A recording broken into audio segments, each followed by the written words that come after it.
there, and welcome back to Where Do We Go From Here with Scott Catallo. And welcome to my belated 1-year anniversary episode. I have to say, when I started this a bit more than a year ago, I didn't expect the results and feedback from just 1 year. I have completed 2 what I think to be major series, with my first 5-part series entitled Workplace Design, where I discussed the evolution of workplace. Is remote working effective? With some local interviews discussing the real estate and interior integrator perspectives, concluding on my own prediction as to what I thought the future of the office workplace is heading. My second major series focused on what the Metaverse tells us about being human. In this series, I took a deep dive into the Metaverse and the virtual worlds, focusing on the subjects surrounding the evolution of the Metaverse, the idea of virtual identity and avatars, the subjects surrounding relationships and connecting in the Metaverse, and the virtual world, and concluding with discussing how consumerism works in the virtual world.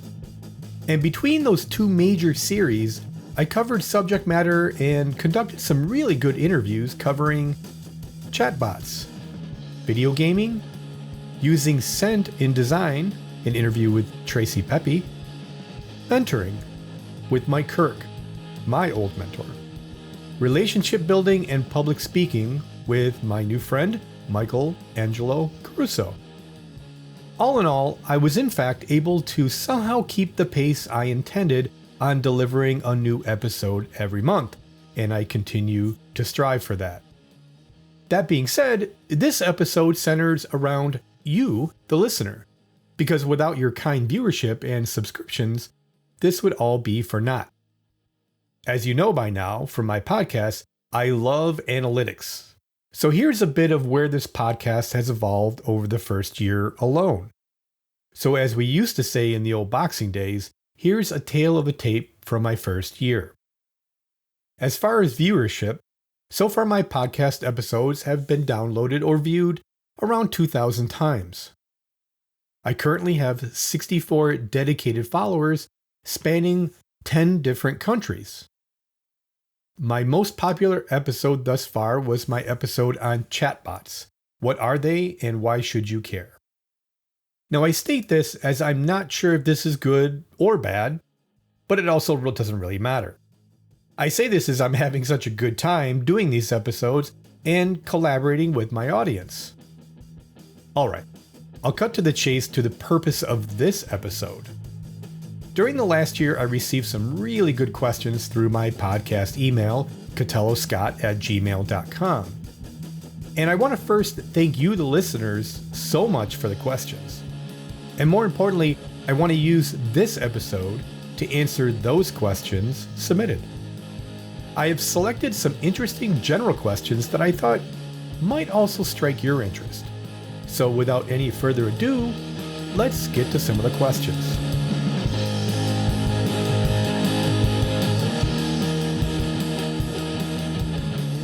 Question number 1. Why did you decide to do a podcast? Okay, I'll start with the question I get the most. Why did I start a podcast? I guess for several reasons, I suppose. First and foremost, I can say to dispel any rumors, it did not start for attention at all. I say this as I remember my conversation with Michael Angelo Caruso on my episode on public speaking and relationship building, where he stated that he absolutely started his podcast out for the attention, which is great too. No, I do love the honesty. It is refreshing. Thank you, Michael. However, my rationale is a bit different. In a way, you could say I simply just took the advice I often give young architects and designers I have mentored over the years. As a young architect designer myself, I often didn't get to work on the best design projects in the office, which can be relatively common in the field. This could be a challenge, as well as many, I assume, get into architecture for design, creativity, and self-expression aspects. As the idea is to learn how to detail things before you get an opportunity for design work. So for me, I used to do a couple of design competitions per year, whether architecture, graphic arts, or animation based. and some quite successful, which used to help fuel that self-expression itch I continually had. For me, I had music also, which continues to be the biggest medium for self-expression. And as I got later in my career, I would always tell young designers to do the same as I did, under the understanding that a firm can assign tasks during the workday, but they can't put a governor on your off-hours pursuits. Meaning if you're truly passionate about design, research, or graphic design, then submit a paper, or enter a graphics or architectural design competition. So here we are. In a way, I took my own advice. I was really looking for an outlet to discuss interesting topics with interesting people. Which is funny, because I set out on this process, researching how to do a podcast, the common thread I kept finding was, to start a podcast, you had to continually discuss a particular topic. Well, that's not really me, as I like a lot of different topics. And as well, I enjoyed discussing and hearing varying viewpoints on a myriad of topics. So, where are we today? Well, I started this podcast to buck the trend, you might say. I'm really not doing it for the notoriety or the money. It really is more of a cathartic hobby for me that allows me to collaborate with a lot of interesting and intelligent people. Secondly, I thoroughly enjoy speaking to people who share common interests. And even better, collaborating with people who educate myself and you, the listener, on fascinating out-of-the-box topics and thinking. Lastly, and possibly more importantly, I always believe it's important to leave what I call your thumbprint in this world. So this podcast is also an opportunity for me to leave a thumbprint of who I am for the time I'm here and beyond. Question number 2. Why is it called Where Do We Go From Here? Well, another good question that I get from time to time. Now, I have to admit that when I really started to set up this podcast, I wanted to blend a couple of my books from an author I always appreciated. Alice in Wonderland by Lewis Carroll, and to some extent, Through the Looking Glass, also by Carroll. Working as an architect for a period now, I often felt that these two books should be required reading in design school. I often thought Alice in Wonderland is very analogous to why many of us become architects or designers, as the book centers around themes of curiosity, anxiety, trying to feel your way through a new environment, and most importantly, the dichotomy between internal perceptions versus reality. In the latter book, Through the Looking Glass, as once you leave design school, entering the professional world, or for that matter firms, often seems quite backwards than you originally anticipated. So given this, I wanted to come up with a theme centering around a couple of my favorite pieces from Lewis Carroll. Now, full disclosure, Where Do We Go From Here wasn't my first choice. I wanted it to be the Free Your Head podcast with Scott Catallo, which I thought was a great title as it blended my wanting to use a theme from Alice in Wonderland and one of my biggest passions, music. I'm of course referring to Jefferson Airplane for those who didn't make the connection. Perfect, right? However, upon reviewing iTunes, Spotify, and the like, I saw that this title was already taken. Now, before you say what I must admit I didn't know at the time, that you could have multiple similar titles for a podcast, that's my bad. Lesson learned. However, I pivoted on the title, and it led me to a certain passage from Alice in Wonderland where Alice is asking a question to the Cheshire Cat, which is as follows. Alice asks, "Would you tell me, please, which way I ought to go from here?"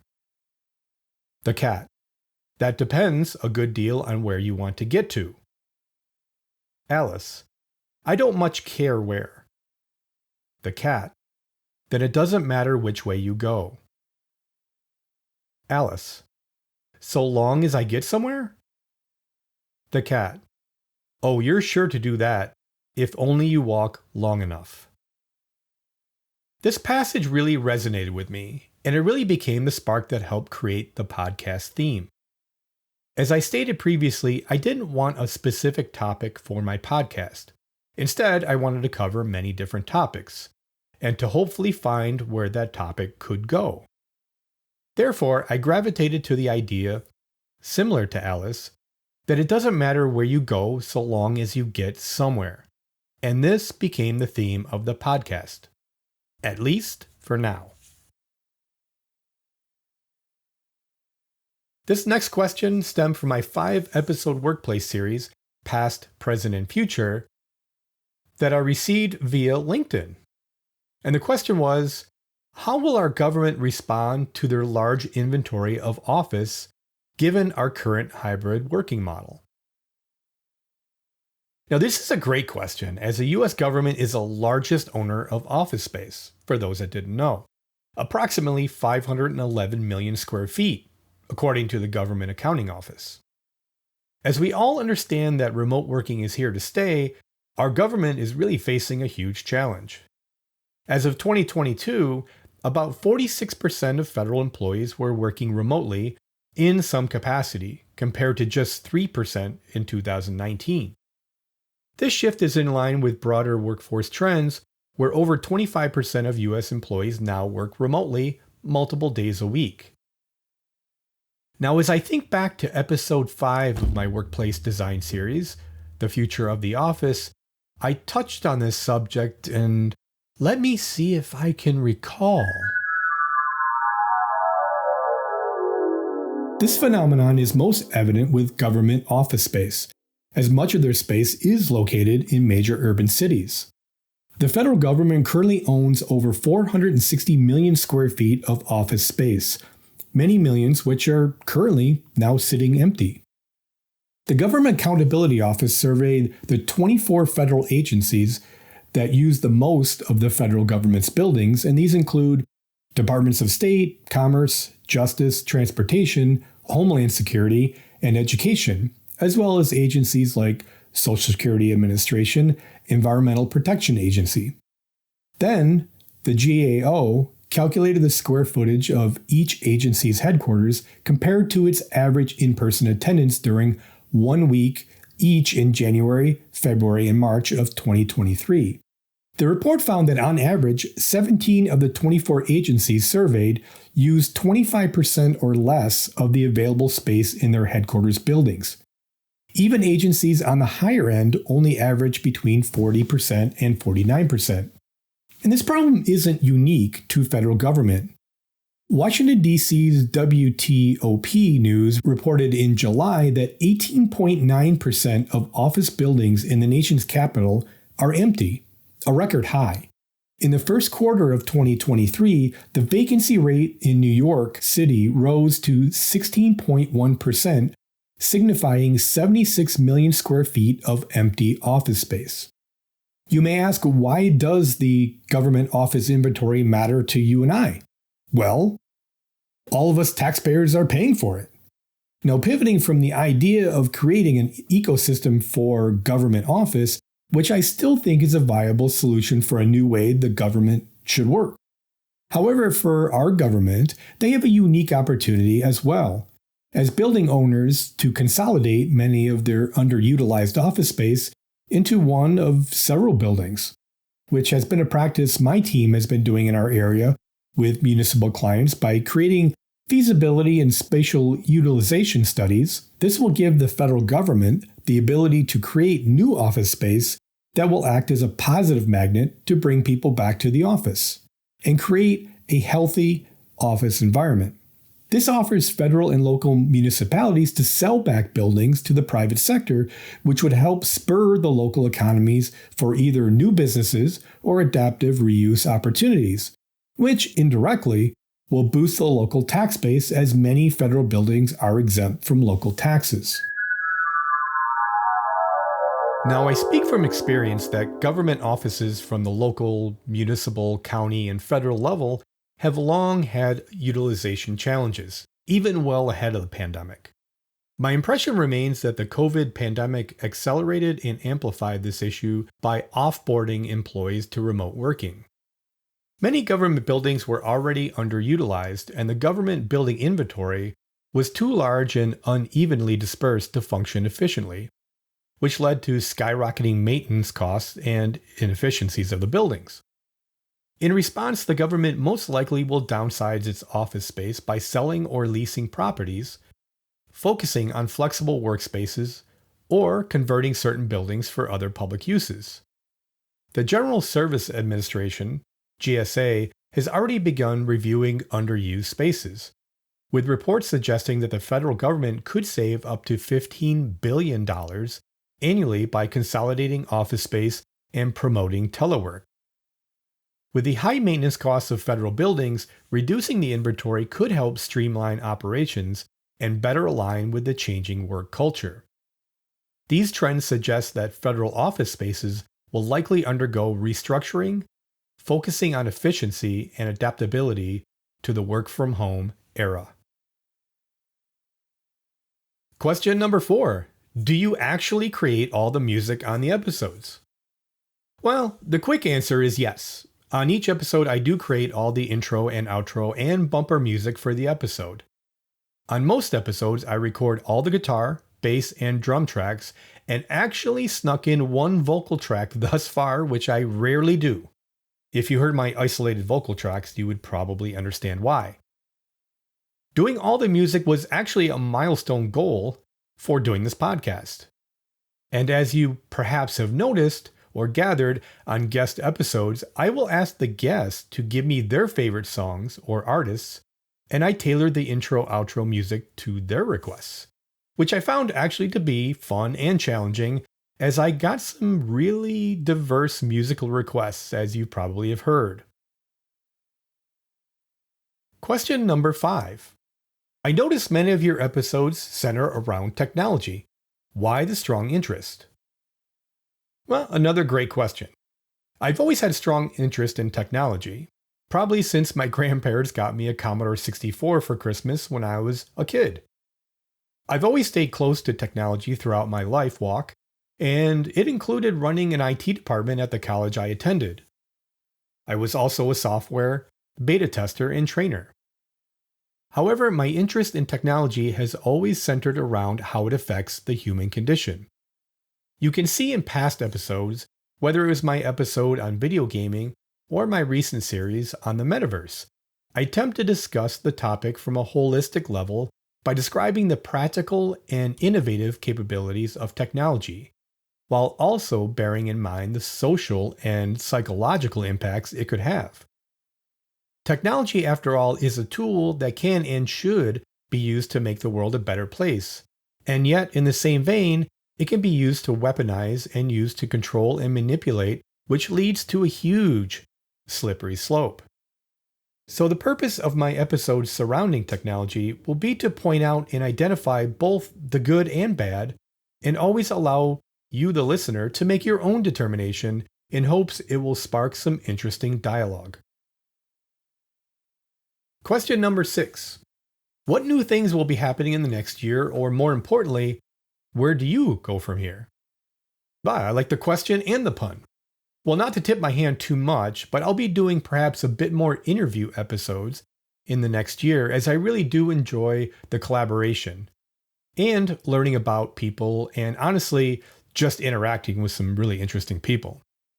The other new feature is I may try to involve doing some video podcast sessions, as I found that the video medium is the next logical evolution of where my podcast should go.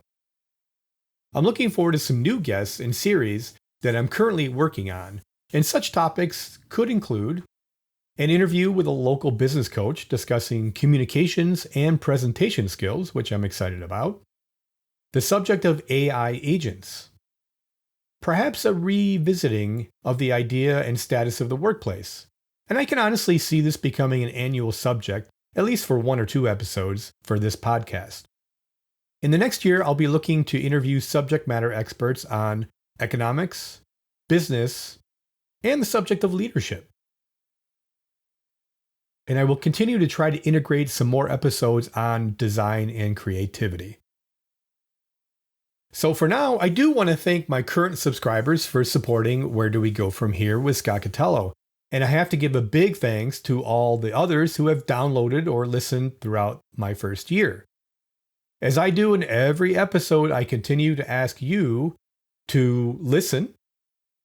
As I do in every episode, I continue and ask you to tell all your friends and colleagues about this podcast. And please tell them to subscribe. By this point, I think you know the routine. This podcast can now be heard on all popular platforms such as Apple Podcasts, Spotify, YouTube, Amazon, and iHeartRadio.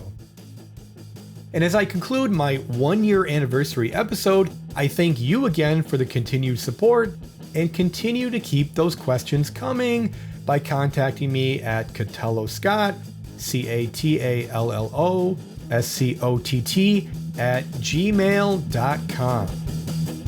Till next time.